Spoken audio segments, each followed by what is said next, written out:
Kung ikaw nangangarap na maging broadcaster, kaipuhan, palangkawin mo ang tiwala mo sa sarili. Otherwise, masasakitan ka sa industriyang ini. So paano ta mapapataas ang sa imong confidence level sa pag-broadcast? Number 1, kaipuhan, practice. Practice, practice, practice. Sabi nga ni, practice makes perfect. Pero para sa kuya, practice makes progress, makes improvement. Kaipuhan, puro aldaw or sa kada practice mo, nag-grow ka eh. Nagtitibay ka. No? Nagbabago ang version mo ang sarili mo.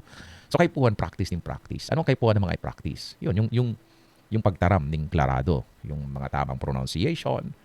Kami kayo nagpa-practice kami sa tape. Re-record mi lang. Pero ngunyan ta may cellphone na, i-record na lang nito ang sarili nito sa cellphone. Then hilingon.